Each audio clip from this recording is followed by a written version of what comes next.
All right, the next thing that I believe in, like I said, another one of those very, very important things is being a man of your word or being a woman of your word or being a person of your word, right? This is very, very important.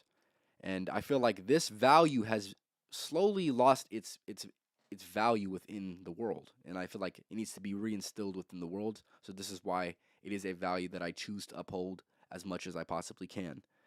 Um, yeah, being a man of your word. I've spoke on this many, many different podcasts, but like I said, the significance always is very, very, very much so.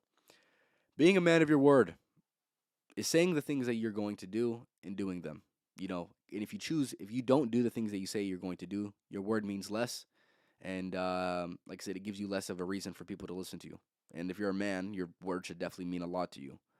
It should be like I say, if you're like I said, if you're not a man of your word, then why would I listen to you? Why would I want you around? You're going to be unreliable. You're going to be this. You're going to be that. But none of it is positive. Being a man of your word, and at the very least, if you can't be a man of your word always, understanding that you need to take responsibility and accountability for one's life, like I had mentioned as one of my first few points, you need to go ahead and shift that as well. You need to go ahead and take responsibility and accountability in the moments in which you cannot be a man of your word, but ultimately striving for the value of being a man of your word for sure. The next one is going to be all right. This is going to be pursuing freedom. I believe in pursuing freedom in all endeavors in life that you deem to be an essential pursuit. Whatever those specific things are, find a way that you can achieve freedom through those things and don't stop until you achieve that freedom. Um, whether it's time freedom, location freedom, mind freedom, financial freedom, whatever it is, I deem all those to be worthy pursuits. And with that being said, that is something that I'm going to pursue and eventually something I'm going to achieve at a very, very young age because it is one of my focuses right now. And in due time, it will be mine. And yeah, I would definitely say this is a worthy pursuit for anybody, right?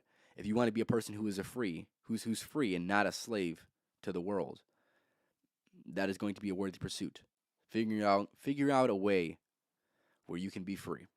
Freedom is, it's this value. It's this value that this let's just say this country that I'm in right now. It is this value that is so highly put on a pedestal, but most people don't even understand the true meaning of freedom. That's a whole nother thing. I'm not going to get into that, but understand that sometimes things sound better than what they actually are, right? Sounds good on paper, but it doesn't apply to reality, like I mentioned. But what I'm trying to say is there's certain types of freedom that are worth pursuing in this life that are actual freedoms and not just this facade, if I will to say the least. All right, the next thing I'm going to say that I believe in removal from your perceived distractions, and by removing this, you're going to be able to expedite your process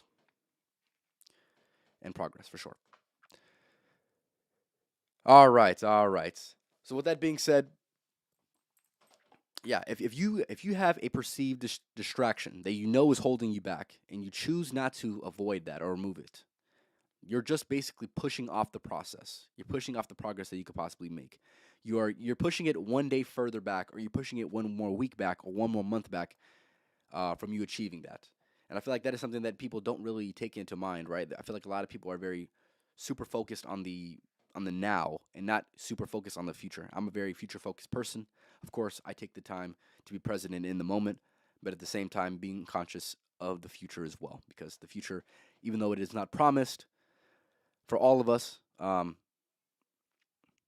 you got to be able to have that paradigm of well, if the future is, I won't say promised, but if it is not even certain, but if it could happen, how would I like my future to be lived?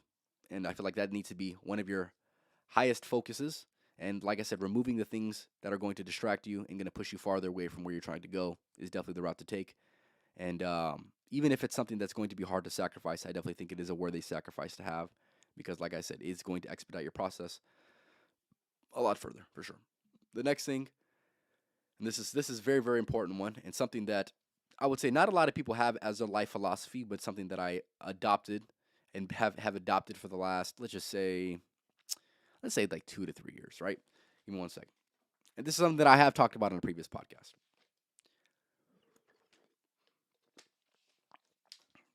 All right. The next thing that I believe in is conquering the beast of lust. Right? With this life philosophy that I have, right? I feel like there is going to be periods of time where you're going to need to, actually super focus and conquer the beast of lust. That beast of lust is in all of us, whether you're a man or a woman or anything in between. You're going to need to conquer the beast of lust. You're going to understand that it is nothing more than a temporary emotion, just like all emotions, and it can be definitely conquered. A lot of people are nothing more than a victim of their circumstance when it comes to falling into temptation and into lust. But this is something that, like I said, you need to conquer, and there's going to be seasons in your life that are going to come up where this is going to need more focus. But at the very least, you need to be a person who is conquering the beast of lust as much as you possibly can, because it can deter you from your focus. And I definitely can say at points in times it has deterred me from my focus. So do not be a victim of this, and especially if you can control this, which, like I said, this is something you can control. Make sure you have control over it and conquer the beast of lust.